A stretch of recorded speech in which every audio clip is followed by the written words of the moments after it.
What it is, what it do, cyber world. It is your girl, the one and only Ash Said It. AshSaidIt.com, AshSaidIt.com. Welcome back to the Ash Said It Daily Podcast Show. I appreciate you guys for all of your love and support. Over 1,300 episodes and 500,000 streams worldwide. Thank you guys so much for all of your support. It makes a huge difference. I get to chat with pretty phenomenal, amazing people like the wonderfully talented Andra Douglas. Hey, Andra. Hi, Ash. How are you? I'm doing pretty good. How about yourself? Very good, thank you. Oh, now you guys, Andra might say a little bit humble, a little modest here, okay, but she is the owner of the New York Sharks and author of the new book, Black and Blue. So let's jump into it. So, Andra, what was it like for you growing up as a traditional Southern girl with aspirations for football? Well, it wasn't easy, Ash, let me tell you. But, it was just something that my heart said I had to do. I loved the game. I loved playing the game. I loved learning everything about it. And it was a passion that I had. So I just kept going with it, kept playing whenever I could, kept, pushing the envelope every chance I got. And, eventually I got to play like I wanted. Yeah, so what was it like? You're growing up, you're a cute little girl, and you want to play these football, and how did they allow you? Did they let you play with them? Did they let you play with the boys? It wasn't my family that prevented it. My mom and dad were like, oh yeah, go out and play with the boys. They didn't care, and the boys initially didn't. They didn't really want me to play until. I was so determined to play, and I threatened them, I'll beat the tar out of you if you don't let me play. So finally I got to play with them, and then they realized that I was as good as they were. And in high school, they even petitioned for me to be on the high school football team, but the coaches said no. Wow. It was the South. Yeah. You know the South. Oh, I know the South. And, football is religion down there. Oh, it is. So it was tough. It was tough. Gotcha. So how did you end up in New York? What is that story like? Well, I gave up temporarily now on my dream to play football. And I had artistic talents, so I got into Pratt Institute and moved to New York City, and eventually ended up as a VP creative director at Atlantic Records, Time Warner. Oh, wow. So that's why I came to New York to pursue my art. So what was the breaking point, and what was the catalyst? What was the catalyst that got things turning for you in New York? Probably the day that I met a bunch of women playing flag football, and I joined their league. And then all of a sudden, this tackle football, it came along too as these guys that wanted to start a league. And of course, someone had to own the franchise. There were 11 franchises for sale, including the New York franchise, and no one purchased it. We were so shocked, my players and I, and we were so shocked. And so I just said, no, you know what? No, I'm going to make this happen. And I went out and raised the money, took some out of savings. I bought the franchise.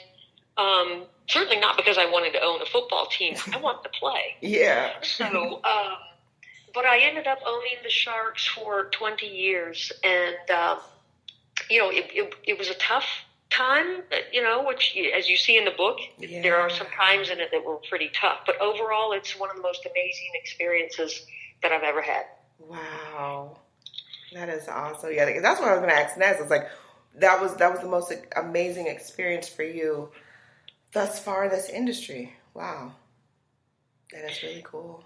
Yeah. It was great. The group is just, they're comical. They're, and they all come for different reasons. It's so inspiring to listen to all of their stories as to why they're playing. So many of them wanted to prove something to themselves or prove it to their brother, or others like myself just love the game and wanted to play. Just story after story that are so inspiring. So what was the inspiration behind the book? Well, listening to all of these players that came through the doors and knowing that they were, whether it was about football or not, they wanted to do something that they had been denied. And so, I just kept taking notes about the people and the players and the events that went on, and it was a story. There's so much magic in this story, and it was a story that had to be told. So I started weaving it together into the book that you see today. And it's just all about people finding their voices, challenging societal norms, going outside of their comfort zones, thinking outside of the box. It's all about that. It's all about that. So what are your thoughts on the league today? Well, there are several leagues for women's football. And, it's funny because other sports have come and gone, not the sports themselves, but leagues for other sports have come and gone. There are basketball, soccer, softball, baseball, all of that. Women's football for 20 years now is still here. So, there's something about it. It's America's favorite game, of course, but, there's something about football and women that want to play. So, I encourage the leagues to, to keep going. I think we're going to have to get some major sponsors, some television coverage. We're at a different level now, and we need to be recognized more. Yes. Andra, what's next for you? You own this team for a minute. You're an author now. You're traveling a lot. You're doing so many different things. What's next?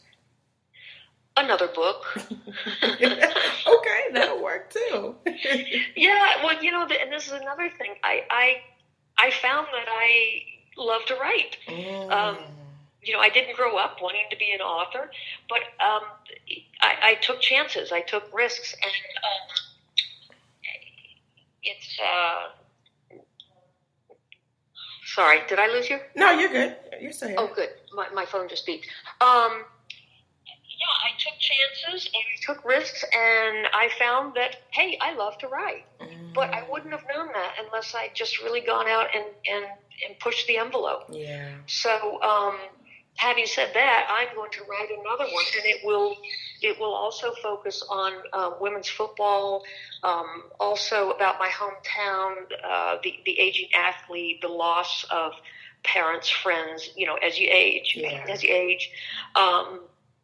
So it's going to, the same but different. It's all about people's stories and finding their voices. Yes.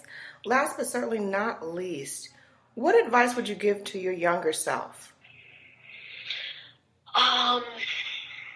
Speak up more often. I have found that often when you speak up, things get resolved. You let things grow in your mind and your head, and it's often not what you think.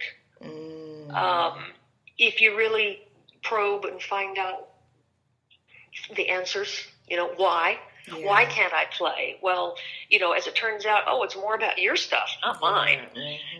So, I think I would tell myself or anyone out there, take risks, jump out of that box, go beyond your comfort, because you'll discover things about yourself and about other people too.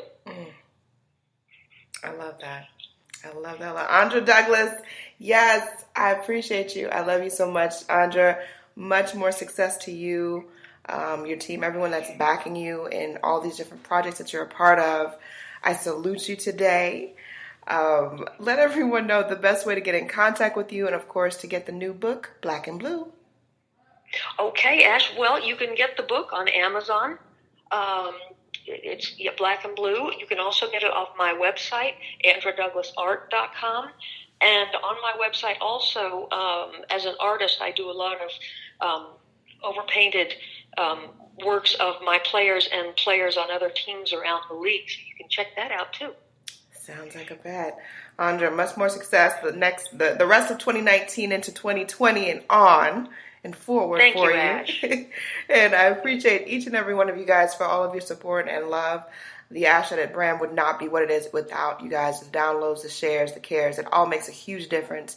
Keep in mind, anyone to tell you that you can't do what you want to do, you look them square in the face, you tell them, don't believe me, just watch. Watch what I do. Watch me make it happen. Watch me make history. That's what we're doing this for, the history books. Social media is nice, but real life is way better. Until next time, you guys.